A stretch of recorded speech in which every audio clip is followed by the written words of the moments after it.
Yes, I did it! Just kidding. There's not a chance I could solve this.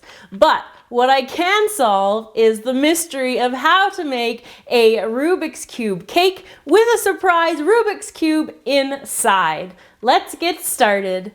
To make the Rubik's Cube cake, we're going to be using fondant, and I have the colors red, green, blue, yellow, orange, and white for that. We're going to need black buttercream, and here I have vanilla cake batter, and I've divided it up into 6 equal portions, and each portion has been colored a different color to match the colors of a Rubik's Cube. Now, this is the pan that I'm going to be using to make the cube, and each of these little cavities is about 1 inch by 3 inches in size, and we're going to need 9 of these in order to make 1 cube.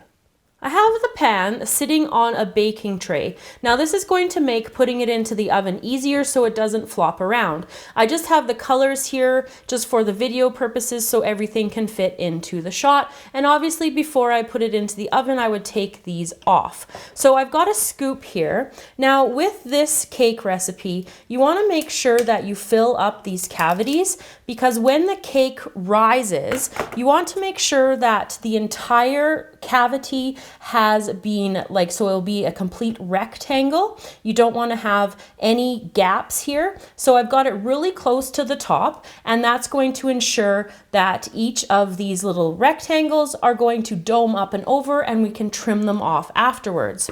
So I'm going to keep filling my red, and you can do like different colors at this, like all mixed up different colors, or you can do the same color. It's totally up to you.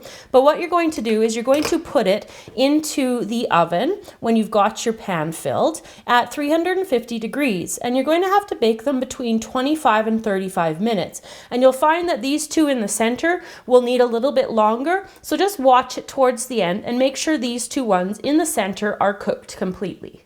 Once your cakes are done baking, you'll find that you have the dome if you've filled them up properly. And we're going to start by trimming them with a sharp knife. So I'm just going to follow the edges down like that.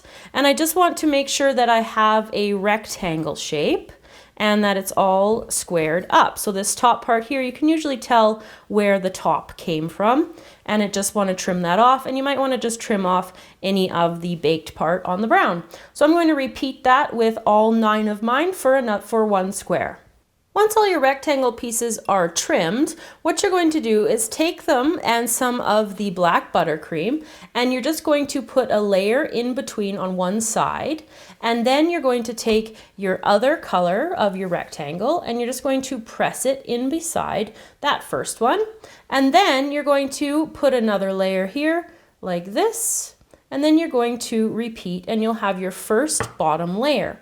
So I'm just going to press that into there. So press them together quite firmly, because you want your rectangle to stay, or your cube to stay square. And you're going to put a layer here of buttercream on top of all 3 of them. And then add your next layer. So before I put on this one, I'm just going to put my buttercream on the side there, and then press that down and repeat with this next blue one. So I'm going to repeat and get all 3 of my layers together, and then I'll be back to show you the square. Once you have all 3 layers together, make sure that you've pressed them all down and you've pressed them together, and then you're going to take a spatula and just clean the sides here, and then clean the top, and do it for all around the square. Now, before I do my outer icing, what I like to do is I want to freeze this like it is, because then it freezes each of the blocks into place, and I don't have to worry about moving the blocks once I'm covering the outside of the cube.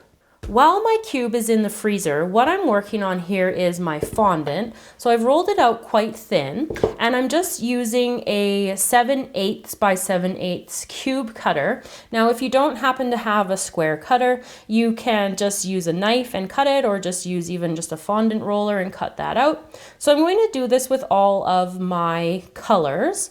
And for the cube, you're going to need 45 of these squares. So now that the cube has been in the freezer, it's nice and hard and it's not going to move. So I'm going to cover it in a fairly thick layer of buttercream, and I'm going to get all the sides, and this is also going to catch any crumbs that comes off. And once I get this covered, I'm going to show you how to square it up so you've got a perfect cube.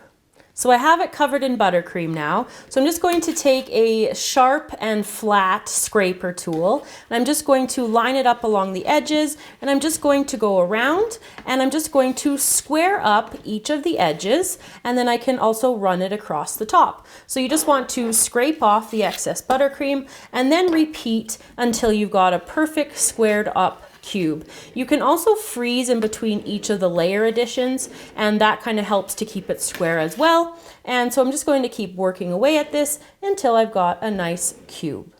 I have my cube squared up, and I've started to put on my little outside squares that I've got here. So in order to attach them, I just take some water on a paintbrush and rub it on, and that just helps the fondant to adhere to the buttercream and to stay like that. So I'm just going to do a couple of these cakes, and because I want to be able to cut one open and to show you what it looks like inside, and then I also want to keep one square like this so you can get the real effect of the Rubik's Cube cake.